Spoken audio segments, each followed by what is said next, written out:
আসসালামু আলাইকুম সুপ্রিয় শিক্ষার্থীরা, মাস্টার ইংলিশের নতুন একটি ক্লাসে সকলকে স্বাগত জানাচ্ছি। আজকে খুব বেশি কথা বলতে পারবো না, খুব একটা ভালো লাগছে না। তো এটা ফ্রি ক্লাস, যে ফ্রি ক্লাসটা ফেব্রুয়ারি মাসে বা মার্চ মাসে শুরু করছিলাম, তার আজকে এটা হচ্ছে 27 নম্বর ক্লাস। ঠিক আছে, যে ফ্রি ক্লাসটা ফেব্রুয়ারিতে বা মার্চে শুরু করছিলাম তার 27 নম্বর ক্লাস। তো তোমরা যারা হচ্ছে মাস্টার ইংলিশের এই ফ্রি ক্লাসগুলো করতেছো, তারা এইটা হচ্ছে সেই ক্লাস। ঠিক আছে, আর ফ্রি ক্লাসের ইউটিউব চ্যানেল, প্রতিটা ক্লাস হচ্ছে ইউটিউব চ্যানেলে আপলোড করা হয়। আহ, এর বাইরে হচ্ছে তোমরা কমেন্টে দেওয়া মেসেঞ্জার গ্রুপে যুক্ত থাকলে ফ্রি ক্লাসের নোটিশ পাবা। ঠিক আছে, ওকে। তোমরা এর বাইরে তোমাদের যদি কোনো প্রশ্ন জিজ্ঞাসা থাকে আমাদেরকে ফেসবুক পেজে হচ্ছে মেসেজ দিলে, ইংলিশ সিকার্স রেজবি রহমান লিখে মেসেজ দিলে আমরা তোমাদেরকে সেখানে হচ্ছে রিপ্লাই করবো ইনশাল্লাহ। ঠিক আছে, এই হচ্ছে কথাবার্তা। তো ক্লাসের বিষয়ে চলে যাব আমরা। আর একটা বিষয় হচ্ছে, যারা মাস্টার ইংলিশ মানে পেইড ব্যাচের সাথে শেষ করতে চাও, তারা চাইলে পেইড ব্যাচের সাথে শেষ করতে পারবা। মাস্টার ইংলিশ ফ্রি কোর্সের সাথে পেইড ব্যাচের কোর্সের কিছু বেসিক পার্থক্য আছে। যেমন হচ্ছে পেইড ব্যাচে 0 থেকে বেসিক ইংলিশ পড়ানো হয়, ফ্রি কোর্সে শুধু মাস্টার বইটাই পড়ানো হয়। মাস্টার ইংলিশে সকল এমসিকিউ সলভ করানো হয়, গ্রামার গুলো খুব ডিটেলস পড়ানো হয়। আর ক্লাসগুলো জুমে লাইভ হয়, যেখানে স্টুডেন্টরা কথা বলতে পারে, এবং ফেসবুকে লাইভ হয়, ক্লাস মিস গেলে সেটা রেকর্ডও পাওয়া যায়। এবং কোশ্চেন সলভ গ্রুপ আছে, যেখানে তোমার কোনো প্রশ্ন থাকবে সে গ্রুপে দিলে উত্তর পাবা ব্যাখ্যা সহ। এই হচ্ছে একটা বিষয়। নেক্সট হচ্ছে যে বিষয়টা হচ্ছে যে বইটা শেষ করতে যতগুলো ক্লাস লাগে পাবা। আর কোর্স ফি হচ্ছে মাত্র 510 টাকা।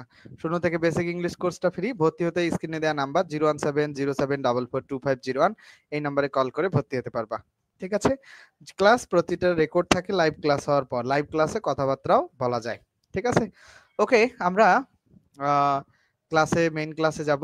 তাই এখন আমাদের সাথে যারা যুক্ত আছো, কাঠগোলাপ, ওয়ালাইকুম আসসালাম ভাইয়া। আমরা আজকে ক্লাসের যেখান থেকে পড়ানো শেষ করছি সেখান থেকে পড়াবো। ঠিক আছে, মাস্টার ইংলিশের যেখান থেকে পড়ানো শেষ করছিলাম সেখান থেকে পড়াবো। মোটামুটি অনেক দূরে মনে হয় পড়িয়ে ফেলেছিলাম, তাই না? প্লেসমেন্ট অফ অ্যাডজেক্টিভ বা অ্যাডভার্বের এরকম একটা জায়গায় পড়িয়েছিলাম, তাই না? তো হ্যাঁ, সেখানেই যাচ্ছি। তোমরা যদি কেউ হচ্ছে জেনে থাকো যে কত দূর পড়িয়েছিলাম, তাহলে আমাকে বলবা। আমি আমার জন্য সুবিধা হয়, মানে কত পৃষ্ঠা ছিল, 200 বা কত পৃষ্ঠা ছিল, তাই না? 200 কত পৃষ্ঠা ছিল আমি শিওর না। আমাকে একটু বলবা, যে যারা দেখতেছো তারা একটু আমাকে বলবা যে আমরা যে পড়ছিলাম সেটা কত পৃষ্ঠায় ছিল, কত পৃষ্ঠায়। 200 200 পৃষ্ঠা সামথিং না, 211 বা 230 এরকম। যারা দেখতেছো অনেক আমি ভুলে গেছি আসলে যে কত পৃষ্ঠায় ছিল। তারপরেও হচ্ছে আমি একটু খুঁজি। পজিশন অফ অ্যাডজেক্টিভ পড়িয়েছিলাম গতদিন, তাই না? পজিশন অফ অ্যাডজেক্টিভ পড়া হয়ে গেছিল, পজিশন অফ অ্যাডভার্বও পড়া হয়ে গেছে। আজকে পজিশন অফ প্রিপজিশন মনে হয় পড়া হবে নাকি? পজিশন অফ প্রিপজিশন, আচ্ছা পজিশন অফ প্রিপজিশন পড়া হবে। দেখো, পজিশন অফ প্রিপজিশনে খেয়াল করবা, পজিশন অফ প্রিপজিশনে যে বিষয়গুলো খেয়াল করতে হবে, যে দেখো প্রিপজিশন গুলো তো চিনো তোমরা, তাই না? প্রিপজিশন, প্রিপজিশন চেনার আগে প্রিপজিশন কোথায় বসে সেটা বোঝো তো। মানে নাউন, যে কোনো নাউন বা সরি যে কোনো নাউন, যে কোনো নাউন বা প্রোনাউনের সামনে বসে প্রিপজিশন। ঠিক আছে, কোনো নাউন বা প্রি মানে হচ্ছে পূর্বে, আর পজিশন মানে অবস্থান। কোনো নাউন বা প্রোনাউনের পূর্বে যেটা অবস্থান করে সেটাকে সাধারণত প্রিপজিশন বলে, তাই তো? আরে মডিফায়ার ক্লাস নিব আজকে, হচ্ছে এইচএসসি ক্লাস 10:30টার সময় নিব রে ভাই। যখন যেই ক্লাসের শিডিউল দেওয়া আছে তখন সেই ক্লাসই হবে, তাই না? ক্লাস তো হবে ভাই। তো দেখো তোমরা খেয়াল করবা যে এখানে যে অ্যাবাউট, অ্যাভব, এগুলো সবগুলো হচ্ছে প্রিপজিশন, আফটার, এগেইনস্ট। তো এগুলো এক্সেপ্ট, বাট ইত্যাদি নাউন বা নাউন ফ্রেজের অথবা প্রোনাউনের পূর্বে থাকলে এরা প্রিপজিশন। মনে রাখতে হবে যে প্রিপজিশন হইতে গেলে এগুলোর পরে নাউন বা নাউন ফ্রেজ বা প্রোনাউন থাকতে হবে। কিন্তু এগুলো একাকী যদি থাকে তাহলে এগুলো অ্যাডভার্ব হবে। ঠিক আছে, ধরো এইখানে সহজ হিসাব, he went down the road, এখানে ডাউনটা হইতেছে প্রিপজিশন, বাট এইখানে the sun has gone down, এই ডাউনটা হচ্ছে অ্যাডভার্ব। কারণ এই ডাউনের পরে কোনো নাউন বা প্রোনাউন নাই, নাউন বা প্রোনাউন নাই। যদি কোনো প্রিপোজিশনের পরে নাউন বা প্রোনাউন না থাকে, সেই প্রিপোজিশনটা আর প্রিপোজিশন থাকে না, সেটা হয়ে যায় অ্যাডভার্ব। ঠিক আছে, সেটা হয়ে যায় কি অ্যাডভার্ব। কোনো প্রিপোজিশনের পরে যদি নাউন বা প্রোনাউন না থাকে, তাহলে সেটা হয়ে যায় অ্যাডভার্ব। যারা দেখছো ক্লাসটা, বন্ধুদেরকে মেনশন করে দিবা, বন্ধুদের সাথে ক্লাসটা শেয়ারও করবা। He was only yard of me. দেখো এইখানে অফ আছে, অফ এটা প্রিপোজিশন, তারপরে দেখো মি, কারণ প্রোনাউন আছে। বাট এইখানে কাম অফের এটা অ্যাডভার্ব, কারণ অফের পরে কোনো নাউন বা প্রোনাউন নাই। তাহলে আমরা কি বুঝলাম? প্রিপোজিশন হইতে গেলে তারপরে নাউন বা প্রোনাউন কিছু একটা থাকতে হবে, আর যদি না থাকে তাহলে অ্যাডভার্ব হবে প্রিপোজিশনটা। এর সাধারণত নাউন ফ্রেজ অথবা প্রোনাউনের পূর্বে প্রিপোজিশন বসে। নাউন ফ্রেজ অথবা প্রোনাউনের পূর্বে কি বসে? সাধারণত নাউন ফ্রেজ অথবা প্রোনাউনের পূর্বে প্রিপোজিশন বসে। নাউন ফ্রেজ অথবা প্রোনাউনের পূর্বে প্রিপোজিশন বসে। খেয়াল করো, আর্টিকেল নাউন, আচ্ছা, the battle, article plus adjective, এগুলো আসলে তোমার না, তোমাকে দেখিয়েছে যে নাউন ফ্রেজ কিভাবে গঠন করে।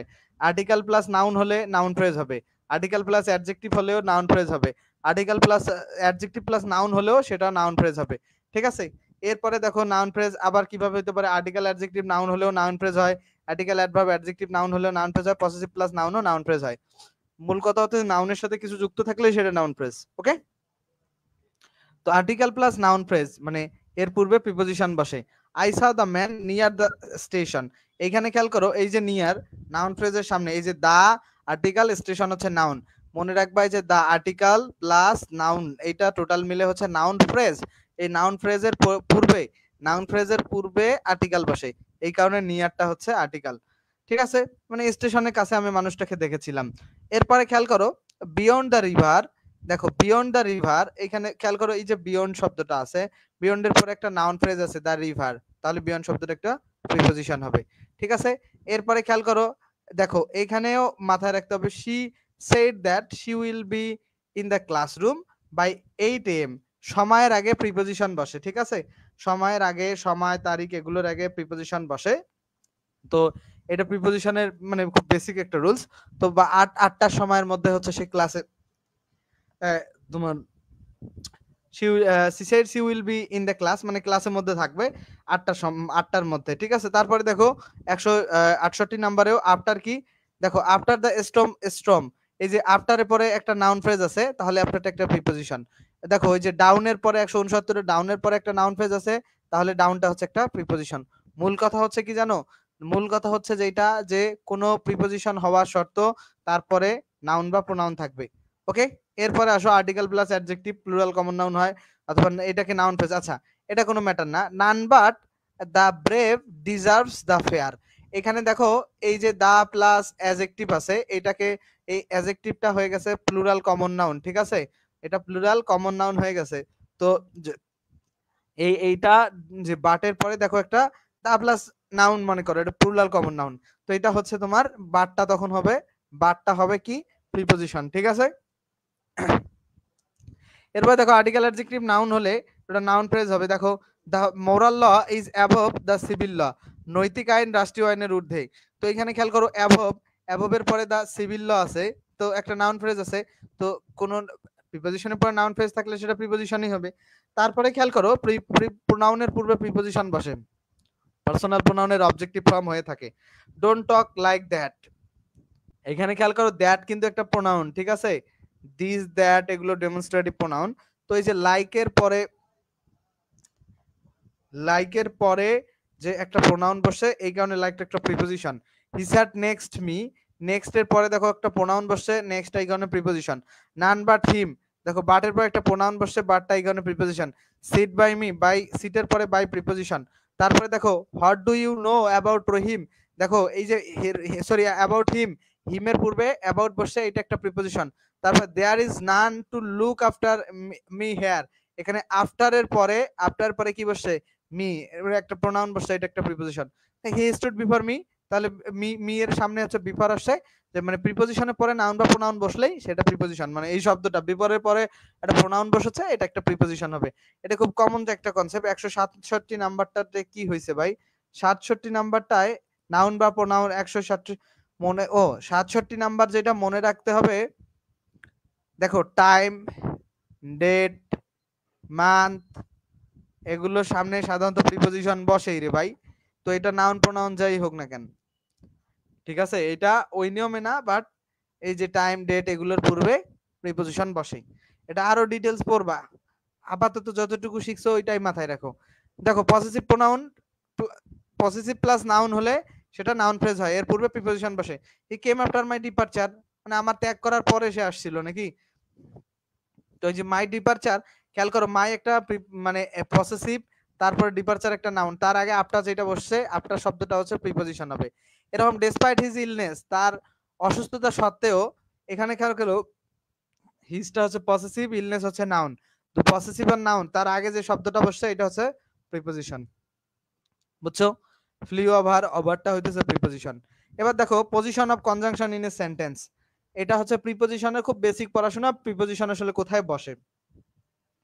এবার শিখবো পজিশন অফ কনজাংশন, মানে কনজাংশন কোথায় বসে একটা বাক্যে। দুটা সেন্টেন্স বা ক্লোজ, ফ্রেজ বা ওয়ার্ডকে যুক্ত করলে ওয়ার্ড কনজাংশন ব্যবহার হয়। ধরো আমি বলছি যে I have a pen and pencil, I have a pen and pencil, আমার একটা কি কলম এবং একটা রুল আছে, পেন্সিল আছে আর কি। পেন্সিলকে কেউ রুল বলে, কেউ পেন্সিলই বলে। তো খেয়াল করো I have a pen and পেন্সিলে, এখানে খেয়াল করো তো এই যে অ্যান্ড যে শব্দটা আছে, অ্যান্ড শব্দটা কি করছে, পেন এবং পেন্সিলকে একত্রিত করছে, যুক্ত করছে। তাহলে একটা কনজাংশনের কাজ কি, দুইটা নাউনকে যুক্ত করা, দুইটা নাউনকে কি করা, যুক্ত করা। এই যে একটা নাউন, এই যে একটা নাউন, দুইটা নাউনকে এন্ড দ্বারা যুক্ত করা, দুইটা নাউনকে কি করা, একটা কনজাংশনের কাজ হচ্ছে দুইটা নাউনকে এন্ড দ্বারা, মানে কনজাংশনের কাজ হচ্ছে দুইটা নাউনকে যুক্ত করা, শুধু এন্ড দ্বারা এখানে, বাট কখনো বাট দ্বারা হবে, হটেভার অনেক কিছু দ্বারা হইতে পারে। এখন খেয়াল করো, এখন কনজাংশন গুলো কোথায় বসে, খেয়াল করো we could not win but we learned a lot, এইখানে উই একটা উজ্জ আছে, উই একটা কি আছে, উজ্জ আছে, কারণ একই সাবজেক্ট, মনে রাখবা এন্ড এবং বাট আর হচ্ছে অর, এই তিনটার পরে যদি, আগে যদি উই থাকে, পরেও যদি উই থাকে, একই সাবজেক্ট থাকলো না, আগেও উই পরেও উই, যদি একই সাবজেক্ট আছে, একই সাবজেক্ট থাকলে, একই সাবজেক্ট যদি থাকে, তাহলে দ্বিতীয় সাবজেক্টটাকে লিখতে হয় না, না লিখলে এখানে যারা এক্সপার্ট তারা বুঝে যায় এখানে একটা উই আছে, বুঝতে পারছো? তো উই কুড নট উইন, আমরা জিততে পারতাম, মানে পারতাম না, বাট উই লার্নড এ লট, আমরা অনেক কিছু শিখেছিলাম। আচ্ছা, লিন্ড এ লট বা লার্নড এ লট হওয়ার কথা এখানে, ঠিক আছে। লিন শব্দটা আমি একটু একটু ডিকশনারিতে দেখে নিব, লিন শব্দটা আমার অজানা, এখানে লার্নড এ লট হওয়ার কথা, ঠিক আছে। লিন শব্দটা আমি একটু দেখে নিব, তার আগে হচ্ছে আমি এটার এক ভালো ব্যাখ্যা দিতে পারবো না, কারণ লিন শব্দটা নির্ভর, লিন শব্দ আছে, বাট লিন শব্দটা এখানে দিলে কি অর্থ দিতে আছে। আচ্ছা, আমি এই শব্দটা নিয়ে আরো একটু স্টাডি করে তোমাদেরকে এটা হচ্ছে জানাবো, ঠিক আছে। বাট এইখানে যে মূল বিষয়টা, যে এইখানে দুইটা ক্লোজ, উই লিন্ড এ লট একটা close, we could not win একটা ক্লোজ, দুইটা ক্লোজকে যুক্ত করছে বাট, তো দুইটা ক্লোজকে যে যুক্ত করছে এই কারণে এটা হলো কনজাংশন। তাহলে একটা কনজাংশন দুইটা ক্লোজকে যুক্ত করে, এটা মাথায় রাখতে হবে, ঠিক আছে। পরবর্তী নম্বরে আসো 181, আই ওয়াজ, আই উইল ওয়াজ, আমি দেখবো, while you sleep, যখন তুমি ঘুমাবে। তো দেখো এই যে একটা ক্লোজ, এক নাম্বার ক্লোজ, এই যে একটা ক্লোজ, দুই নাম্বার ক্লোজ, তো দুইটা ক্লোজকে যুক্ত করছে কি, হোয়াইল, দুইটা ক্লোজকে কি যুক্ত করছে, হোয়াইল, দুইটা ক্লোজকে কি যুক্ত করছে, হোয়াইল, দুইটা ক্লোজকে হোয়াইল যুক্ত করছে। তো দুইটা ক্লোজকে হোয়াইল যে কনজাংশনটা যুক্ত করছে, দুইটা ক্লোজকে যে হোয়াইল যে কনজাংশনটা যুক্ত করছে, দুইটা ক্লোজকে যে কনজাংশনটা যুক্ত করছে, দুইটা ক্লোজকে দেখো এখানে হোয়াইলটা কি করছে, দুইটা কনজাংশনটাকে যুক্ত করছে, I will was while you sleep, এখানে একটা ক্লোজ এটা, তাহলে এটা হচ্ছে কনজাংশন। তাহলে যে ওয়ার্ড দুইটা ক্লোজ বা দুইটা বাক্যকে যুক্ত করে তাকে কনজাংশন বলা যাইতে পারে। Unless you work hard you will not succeed, এখানে ইউ ওয়ার্ক হার্ড একটা clause, you will not succeed আর একটা ক্লোজ, এই দুইটা ক্লোজ মিলে কি করছে, দুইটা ক্লোজকে যুক্ত করছে কে জানো, আনলেস এই দুইটা ক্লোজকে যুক্ত করছে হচ্ছে আনলেস, এই আনলেসটাকে বলা হবে conjunction. 5 years have passed since I met you last, এই যে দেখো since I met you last এটা একটা ক্লোজ, 5 years have passed এটা একটা ক্লোজ, দুটা ক্লোজকে যুক্ত করছে since। এবারে খেয়াল করো he is poor but he is honest, এখানে হি ইজটা উজ্জ আছে, ওই যে একটা কথা বললাম এন্ড বাট অর থাকলে একই সাবজেক্ট ভার্ব লিখতে হয় না, এখানেও হি ইজ, এখানেও হি ইজ, এই কারণে বাট যেহেতু আছে এখানে বুঝে নিবা যে হি ইজ আছে। তো এখানে হি ইজ অনেস্ট একটা বাক্য, হি ইজ পুয়ার একটা বাক্য, দুইটা বাক্যকে বাট যুক্ত করছে, দ্যাটস ওয়াই বাটটা হচ্ছে কি কনজাংশন। কনজাংশন মানে হচ্ছে দুইটা বাক্যের মধ্যে সম্পর্ক তৈরি করে যেটা, ঠিক আছে, দুইটা বাক্যের মধ্যে সম্পর্ক, কনজাংশন দুইটা বাক্যের মধ্যে কি তৈরি করে, সম্পর্ক তৈরি করে, এটা মাথায় রাখবা। ওকে, এরপরে আমরা পজিশন অফ ইন্টারজেকশন আসবো। এবার ঢাকা ইউনিভার্সিটিতে এই টপিক সম্পর্কে প্রশ্ন আসছিল, মূল বাক্য থেকে আলাদা কোনো ওয়ার্ড সাধারণত ইন্টারজেকশন হয়। মূল বাক্য থেকে আলাদা কোনো ওয়ার্ড, খুব চমৎকার একটা কথা, এক্ষেত্রে যে এক্সক্লামেশন অথবা কমা ওয়ার্ডটিকে মূল বাক্য থেকে আলাদা করা হয়। খেয়াল করো, what can this be, can this be true, এই যে হোয়াট, এই যে হোয়াট, হোয়াট দেখো তো মূল বাক্য থেকে আলাদা না, হোয়াট শব্দটা মূল বাক্য থেকে আলাদা, আবার এক্সক্লামেশন আছে, এইটা হইতেছে ইন্টারজেকশন, ঠিক আছে। ক্যান দিস বি ট্রু, তারপরে খেয়াল করো এরকম ওয়েল, ওয়েল এটা হচ্ছে এখানে conjunction, I don't think I will be able to finish today, ঠিক আছে। তো এখানে ওয়েলটা হচ্ছে একটা তোমার ইন্টারজেকশন, কনজাংশন না ইন্টারজেক্শন, ঠিক আছে, ওয়েলটা হচ্ছে ইন্টারজেকশন। এরপর দেখো কমপ্লিমেন্টের ভার্বের পরে অ্যাডজেক্টিভ বা নাউন এবং সাবজেক্ট যদি একই ব্যক্তিকে বা বস্তুকে বোঝায় একে অপরের পরিপূরক বলে। আচ্ছা, কমপ্লিমেন্টের ব্যাপারটা আমি এটা পড়াই দিছি, এটা কিছু জটিল বিষয় না, এটা পড়াইছি অনেকবার। কমপ্লিমেন্ট এবং অবজেক্টের একটা ভ্রান্ত ধারণা আছে, সেইটা একটু পড়াই দিতেছি। দেখো, অবজেক্টটি সর্বদাই নাউন বা প্রোনাউন হবে, বাট কমপ্লিমেন্টটি সর্বদা নাউন অথবা অ্যাডজেক্টিভ হবে। কমপ্লিমেন্ট সর্বদাই নাউন অথবা অ্যাডজেক্টিভ হবে, এটা কিন্তু মাথায় রাখতে হবে। কমপ্লিমেন্ট কি হবে, সর্বদা নাউন হবে অথবা অ্যাডজেক্টিভ হবে, বোঝো কিন্তু। আর অবজেক্টটা হবে নাউন অথবা প্রোনাউন। আচ্ছা চলো দেখি, অবজেক্ট এবং সাবজেক্ট দুইটা ভিন্ন সত্তা। আচ্ছা, ভিন্ন সত্তা ব্যাপারটা কি জানো? হি হেল্প মি, এখানে খেয়াল করো তো, হি একজন আলাদা ব্যক্তি, মি আর একজন আলাদা ব্যক্তি।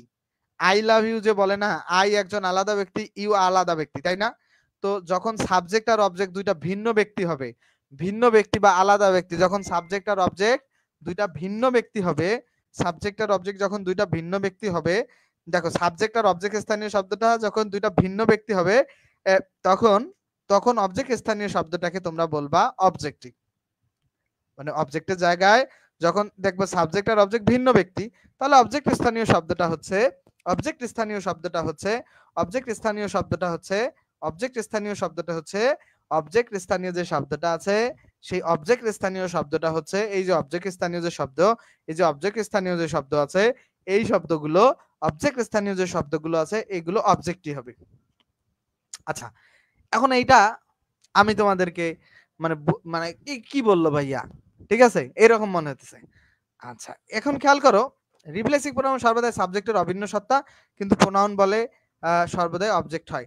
আচ্ছা, এখানে এটা আমি বোঝাবো, আমার কথাটা অনেকেই বুঝে নাই। একটা বাক্য লিখতেছি যে হি হি নোস হি নোস রহিম, এই যে বাক্যটা লিখতেছি হি নোস রহিম, হি নোস রহিম, বাক্যটা খেয়াল করো, হি নোস রহিম, হি নোস রহিম, বাক্যটা একটু খেয়াল করবা, হি নোস রহিম, হি নোস রহিম, হি নোস রহিম, হি নোস রহিম, হি নোস রহিম। এখানে খেয়াল করো তো, হি আলাদা একটা ব্যক্তি না, রহিম আলাদা একটা ব্যক্তি না, রহিম আলাদা একটা ব্যক্তি, হি আলাদা। তো এই যে সাবজেক্ট আলাদা একটা ব্যক্তি এবং অবজেক্ট স্থানীয় শব্দটা আলাদা ব্যক্তি না, যখন আলাদা ব্যক্তি হবে অবজেক্ট স্থানীয় শব্দটা, তখন সেটাকে অবজেক্টে বলবো আমরা, ঠিক আছে, তখন সেটাকে কি বলবো আমরা, অবজেক্ট বলবো। এখন কথা হচ্ছে কি, এখানে খেয়াল করো, এখন কখন তাহলে অবজেক্ট বলবো না, তাহলে কমপ্লিমেন্ট কখন বলবো? কমপ্লিমেন্টটা খেয়াল করো, এখানে হি ইজ এ ফুল, মানে সে হয় একজন বোকা। এখানে খেয়াল করো তো, এ ফুল যে হি ও সে না, সেই তো বোকা, রাইট, সেই তো বোকা। হানি টেস্ট সুইট, হানিটা যেটা সেইটাই তো মিষ্টি, রাইট, হানিটাই তো সুইট, রাইট, তাই না? দেখো তো, খেয়াল করো তো, হানিটাই তো সুইট।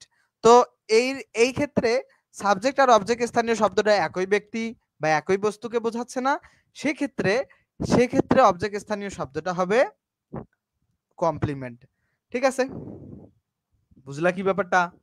দেখো, আই কল্ড হিম এ ফুল। আচ্ছা, এখানে সাবজেক্ট কমপ্লিমেন্ট আর অবজেক্ট কমপ্লিমেন্ট বোঝার ব্যাপার আছে। যখন সাবজেক্টের সাথে এই যে এই অবজেক্ট স্থানীয় শব্দটা সম্পর্ক থাকবে, সেটা সাবজেক্ট কমপ্লিমেন্ট। আর I called him a fool, এখানে খেয়াল করো, I called him a fool, I called him a ফুলে, এখানে খেয়াল করো, এখানে ফুলটা কে, হিম, আমি তাকে মানে তাকে আই কল্ড হিম মানে আমি তাকে বোকা বলে ডাকি আর কি, এরকম বোকা বলি এরকম ব্যাপারটা। তো এই যে হিম দেখো, হিম আর এ ফুল, হিম আর এ ফুলের ব্যাপারটা খেয়াল করো, হিম এবং এ ফুল, দেখো হিম এবং এ ফুল একই ব্যক্তি কিন্তু, তাহলে এটা অবজেক্টের complement. We made him captain, তাকে আমরা ক্যাপ্টেন নির্বাচিত করেছিলাম, তো হিমও যে ক্যাপ্টেনও সে, তাহলে এখানে ক্যাপ্টেনটা হচ্ছে কি, ক্যাপ্টেনটা হচ্ছে তোমার, ক্যাপ্টেনটা হইতেছে কমপ্লিমেন্ট, অবজেক্টের complement. With we he was called a fool, এখানে আবার হিজ সাথে ফুলের সম্পর্ক, তাহলে এটা সাবজেক্ট কমপ্লিমেন্ট। তাহলে আশা করছি যে কমপ্লিমেন্ট এবং অবজেক্টের ধারণাটা তোমাদের কাছে খুবই স্বচ্ছ, কমপ্লিমেন্ট এবং অবজেক্টের ধারণাটা খুবই স্বচ্ছ। আচ্ছা খেয়াল করো তো 189 নম্বরে একটা কোশ্চেন দিয়েছে, আই ফাউন্ড হিম গিলটি, এখানে গিলটিটা কি, গিলটিটা কি হবে, এটা গিলটিটা কি হবে, গিলটিটা কি অবজেক্ট হবে নাকি কমপ্লিমেন্ট হবে বলো তো, যারা বুঝতে পারছো আই ফাউন্ড হিম গিলটি, গিলটিটা অবজেক্ট হবে নাকি কমপ্লিমেন্ট হবে? গিলটিটা, তাকে কি দোষী অবস্থায় পেয়েছিলাম, এখানে হিম নিজে দোষী, তাহলে এটা কমপ্লিমেন্ট হবে, অবজেক্টের কমপ্লিমেন্ট। উত্তর দেখো এই যে উত্তর বি নাম্বার, অবজেক্টের কমপ্লিমেন্ট হবে, বুঝতে পারলা কি? আচ্ছা, এখন কিছু এমসিকিউ আছে, এমসিকিউ গুলো তোমরা নিজেরা প্র্যাকটিস করার চেষ্টা করবা, তারপরেও আমি কিছু এমসিকিউ সলভ করাই দেই। কিছু এমসিকিউ 190 নম্বর এমসিকিউটা খেয়াল করো, পেইড ব্যাচে এগুলো সব সলভ করাবো, যারা পেইড ব্যাচে ভর্তি আছো তাদের চিন্তার কারণে প্রতিটাই সলভ করাবো, কারণ ফ্রি ক্লাসে এত বেশি সলভ করালে পেইড ব্যাচে স্টুডেন্টদেরকে কি পড়াবো, ওরা তো আবার বলবে যে ভাইয়া আপনি তো আমাদেরকে কিছুই পড়ালেন না, তাই না? সাদিয়াকে ধন্যবাদ। Which underline word is a noun, যে আন্ডারলাইন কিন্তু কোন শব্দটা হচ্ছে একটা নাউন, খেয়াল করো, that is the last of the butter, এখানে লাস্ট শব্দটা ডেফিনেটলি নাউন, এটা একটা উত্তর আমরা পাইলাম। This is the last bus, এখানে লাস্ট একটা অ্যাডজেক্টিভ, কেন অ্যাডজেক্টিভ জানো, আর্টিকেলের পরে দুইটা শব্দ থাকলে এক নাম্বার শব্দটা অ্যাডজেক্টিভ, দুই নাম্বার শব্দটা নাউন, তাহলে এটা অ্যাডজেক্টিভ। তারপরে he came last in the race, he came last in the race, এখানে সি নাম্বারটা, হি কেম সে এসেছিল শেষে, তো শেষে এসেছিল, কখন এসেছিল শেষে, এটা একটা অ্যাডভার্ব। তারপরে বলছে যে this is this lesson will not last, মানে স্থায়ী হবে না, দীর্ঘ, এই লেসনটা দীর্ঘস্থায়ী হবে না, তো এখানে উইলের পরে দেখো মডাল ভার্বে বেস ফর্ম বসে, তো লাস্টটা এখানে ভার্ব হিসেবে ব্যবহার হয়েছে, তাহলে এক নাম্বারটা উত্তর। আমি খুব বেশি ভালোভাবে কথা বলতে পারছি না, আমি খুব বেশি ভালোভাবে কথা বলতে পারছি না, প্রচুর গলা ব্যথা করতেছে, দ্যাটস ওয়াই আমি খুব বেশি ভালোভাবে কথা বলতে পারতেছি না, ঠিক আছে? আমি যথেষ্ট চেষ্টা করতেছি, বাট আমার খুব সমস্যা হচ্ছে কথা বলতে। দেখো which underline word is an adverb, underline মানে কিন্তু কোন শব্দটা হচ্ছে, কোন শব্দটা হচ্ছে অ্যাডভার্ব, আন্ডারলাইন কিন্তু যে শব্দ আছে কোন শব্দটা অ্যাডভার্ব, দেখো খেয়াল করো, দিস হাউস ইজ ফাইন, এই যে বি ভার্বের পরে অ্যাডজেক্টিভ বসে, তাহলে এক নাম্বার উত্তরটা হইতেছে অ্যাডজেক্টিভ, তাহলে এক নাম্বার উত্তরটা হলো কি adjective. The shirt suits me fine, শার্টটা আমাকে কেমন দেখাচ্ছে, ফাইন, এইটা হলো অ্যাডভার্ব, কারণ শার্টটা আমাকে কেমন দেখাচ্ছে, ভালো মানায়। তারপরে সি নাম্বারটা আসো, দ্য বোতল হ্যাজ টু বি ফাইন, তো বি ভার্বের পরে অ্যাডজেক্টিভ বসে, তো ফাইনটা adjective. He had to pay a fine, আর্টিকেলের পরে নাউন বসে, তাহলে ডি নাম্বারটা নাউন, তাহলে বি নাম্বারটা কারেক্ট উত্তর। আশা করছি তোমরা এটা বুঝতে পারছো। আমরা পরবর্তীতে যাব 192 নাম্বার কোশ্চেনে, কোন আন্ডারলাইন শব্দটা হচ্ছে অ্যাডজেক্টিভ। আচ্ছা খেয়াল করি, I have a good home, এখানে আর্টিকেলের পরে দুইটা শব্দ থাকলে এক নাম্বার শব্দটা অ্যাডজেক্টিভ, দুই নাম্বার শব্দটা নাউন, তাহলে গুড এখানে হোম হইতেছে নাউন। হি ওয়েন্ট হোম, সে কোথায় যায়, বাড়িতে যায়, এখানে বাড়ি কোথায় যায়, বাড়িতে যায়, এটা হলো অ্যাডভার্ব। দেখো হিজি ইজ হি হোম ইয়েট, দেখো ইজ হি হোম ইয়েট, সে কি এখনো বাড়িতে আছে, দেখো ইজি, আচ্ছা সি নাম্বারটা চলে, have a happy home life, have a happy home life, এখন দেখো নাউনকে কেমন দ্বারা প্রশ্ন করলে অ্যাডজেক্টিভ পাওয়া যায়, সে কেমন লাইফ, হ্যাপি কেমন, কেমন লাইফ, হোম লাইফ, কেমন লাইফ, হোম লাইফ, তাহলে নাউনকে কেমন দ্বারা, তাহলে সি নাম্বারটা হচ্ছে উত্তর, ডি নাম্বারে কোনো ব্যাখ্যার প্রয়োজনই নেই। আমরা 193 দেখো, man has been used as A adverb, কোথায় আসলে ম্যানটা অ্যাডভার্ব হিসেবে, এ নাম্বারে যেটা হয়েছে, এ নাম্বারে যেটা হয়েছে খেয়াল করো, এ নাম্বারে যেটা হয়েছে, এ নাম্বারে যেটা ঘটেছে সেটা খেয়াল করো, যে হি শাউটেড অ্যাট দ্য ম্যান, এখানে আর্টিকেলের পরে ম্যানটা বসছে, তাহলে আর্টিকেলের পরে যখন একটা শব্দ বসে তখন সেটা হয় নাউন, তাহলে এ নাম্বারটা হবে noun. The captain has to man the ship carefully, the captain has to বলছে এখানে কি, as a verb, to man. আচ্ছা এখানে মনে রাখবা, এই যে ভার্বের has to, have to, had to মনে রাখবা has to, had to, have to, এগুলোর পরে ভার্বের বেস ফর্ম বসে। কি বসে? ভার্বের বেস ফর্ম বসে। মনে থাকবে? তাহলে হ্যাজ টু এর পরে ম্যান যে বসে, এই ম্যানটা হইতেছে ভার্বের বেস ফর্ম। তারপরে দেখো নো ম্যান, এই যে ডিটারমিনারের পরে একটা শব্দ থাকলে সেটা নাউন হয়। He is a earthy man, আর্টিকেলের পরে দুটো শব্দ থাকলে প্রথমটা অ্যাডজেক্টিভ পরেরটা নাউন। তাহলে বুঝতে পারলা কোনটা হলো ভার্ব হিসাবে? হ্যাজ টু এর পরে ম্যানটা ভার্ব হিসাবে বসছে। আশা করছি এটা বুঝতে পারছো। 194 নাম্বার এমসিকিউ এ খেয়াল করো, the word oil has been used as a verb. Oil শব্দটা কোথায় ভার্ব হিসেবে ব্যবহার হয়েছে? আচ্ছা, I bought an oil painting, এটা হচ্ছে তৈলাক্ত পেন্টিং কিনছে, অয়েলটা এখানে অ্যাডজেক্টিভ হিসেবে ব্যবহার হয়েছে। কেমন পেন্টিং? এই যে I need some kerosene oil, এই যে বি নাম্বার, দেখো আই নিড সাম কি ব্যবহার হচ্ছে? ভার্ব হিসাবে। আচ্ছা, এখানে বি নাম্বার হইতেছে নাউন হিসাবে ব্যবহার হয়েছে, kerosene oil. Oil your own machine, এই যে নিজের চরকায় তেল দাও, ইম্পারেটিভ সেন্টেন্সের ভার্ব হচ্ছে এখানে অয়েল। সি নাম্বারটা কারেক্ট উত্তর। অয়েল ইওর ওন মেশিন, নিজের চরকায় তেল দাও বলে না, যে তেল দেওয়া অর্থে ব্যবহার হয়েছে। ঠিক আছে। আর দেয়ার ইজ নো অয়েল, এখানে এই অয়েলটা হচ্ছে এখানেও তোমার ব্যবহার হয়েছে অয়েল, তোমার নো প্লাস অয়েল এখানে নাউন হিসেবে ব্যবহার হয়েছে। ঠিক আছে। নো, এই যে ডিটারমিনার এবং প্রিপজিশনের মাঝে একটা শব্দ থাকলে সেটা নাউন হয়। আমরা আরো অনেক এমসিকিউ পাবো, অহরহ এমসিকিউ আছে, এগুলো আমি যতগুলো পারা যায় একটু সলভ করানোর চেষ্টা করি। 195 নাম্বার খেয়াল করো, এ বা এন এর পরিবর্তে দেখো দেখো A N is use to qualify or limit the meaning of something, কিসের? আচ্ছা, মনে রাখবা যতগুলো আর্টিকেল আছে, মনে রাখবা যতগুলো কি আছে আর্টিকেল আছে, সে আর্টিকেল গুলো অ্যাডজেক্টিভের অ্যাডজেক্টিভের কাজ করে। আর্টিকেল গুলো কিসের কাজ করে? অ্যাডজেক্টিভের কাজ করে। সাধারণত আর্টিকেল গুলো অ্যাডজেক্টিভ, মানে use to qualify or limit the meaning of something, মানে অ্যাডজেক্টিভের মতো আর কি, অ্যাডজেক্টিভ যেরকম কাজ করে সেরকম। তো এই অ্যানটা অ্যাডজেক্টিভের উত্তর হবে এখানে অ্যাডজেক্টিভ। ঠিক আছে। তারপরে আমরা পরবর্তীতে আসবো শি লুকস ভেরি বিউটিফুল। এখন দেখো ভেরি বিউটিফুল, কেমন বিউটিফুল? ভেরি বিউটিফুল, ভেরিটা হচ্ছে একটা অ্যাডভার্ব, কারণ বিউটিফুলটা একটা অ্যাডজেক্টিভ। অ্যাডজেক্টিভকে যখন একটা অ্যাডভার্বে মডিফাই করতে পারে এটা সাধারণত। ঠিক আছে, ভেরি বিউটিফুল। তারপরে the warning of the authority falls on deaf cards, এখানে ওয়ার্নিং, দেখো দা প্লাস প্রিপোজিশন, আর্টিকেল এবং প্রিপোজিশনের মাঝের ওয়ার্ডটা হয় নাউন, ওয়ার্নিং শব্দটা হবে নাউন। 39 বিসিএস এর প্রশ্ন, 198 নাম্বার কোশ্চেনে খেয়াল করো, তাকে রাগান্বিত লাগছিল কিন্তু রেগে কথা বলেনি। তাহলে খেয়াল করো বাটের ব্যবহার সব জায়গায় আছে, কারণ কিন্তু যেহেতু আছে, বাট এখানে মনে রাখতে হবে হি লুকড অ্যাংরি। আচ্ছা, এখন এক নাম্বারটা কেন ঠিক হবে, দুই নাম্বারটা কেন হবে না, বা তিন নাম্বারটা কেন হবে না, এগুলো তো ব্যাখ্যা জানা প্রয়োজন। প্রথম কথা হইতেছে লুক একটা লিঙ্কিং ভার্ব, তারপরে অ্যাডজেক্টিভ বসবে। যেহেতু বি নাম্বারে অ্যাডভার্ব বসছে, এটা আর আমরা দেখবো না। ডি নাম্বারেও অ্যাডভার্ব বসছে, এই দুইটা আমরা দেখবো না। দেখবো আমরা কি এ এবং সি। এ নাম্বারে he looked angry but did not speak angrily. দেখো সে হি লুকড অ্যাংরি, তাকে রাগান্বিত দেখাচ্ছিল, but did not speak angrily. আচ্ছা, এটা ঠিক আছে। এখন সি নাম্বারটা খেয়াল করো, he looked angry but did not speak angry, এই জায়গায় ভুল। কেন ভুল সেই ব্যাখ্যাটা আসো। দেখো এইখানে তোমার এইটা তো স্পিক ভার্বটা তো লিঙ্কিং ভার্ব না, আর ভার্বের পরে লিঙ্কিং ভার্ব, এইটা যদি লিঙ্কিং ভার্ব না হয় তা এরপরে অ্যাডভার্ব বসবে, অ্যাডজেক্টিভ বসবে না। ঠিক আছে, সে কিভাবে কথা বলছিল? অ্যাংরি, রাগান্বিত ভাবে। রাগ কথা বলছিল এরকম না, রাগান্বিত ভাবে কথা বলছিল। ঠিক আছে, আশা করছি যে এটা বুঝতে পারছো। এরকম দেখো প্রশ্ন, প্রচুর প্রশ্ন আছে, তোমরা এই প্রশ্নগুলো যদি সলভ করো তোমাদের কোয়ালিটি ডেভেলপ হবে। আমি আরো 2-4টা প্রশ্ন সলভ করাই দেই। দেখো আরো কিছু প্রশ্ন সলভ করাই দেই। 201 নাম্বার দেখো যে দা গার্ডেন ওয়াটার, আচ্ছা আর্টিকেল অ্যাডজেক্টিভ নাউন, তো ওয়াটারটা হচ্ছে নাউন হবে। ঠিক আছে, ওয়াটারটা কি হবে?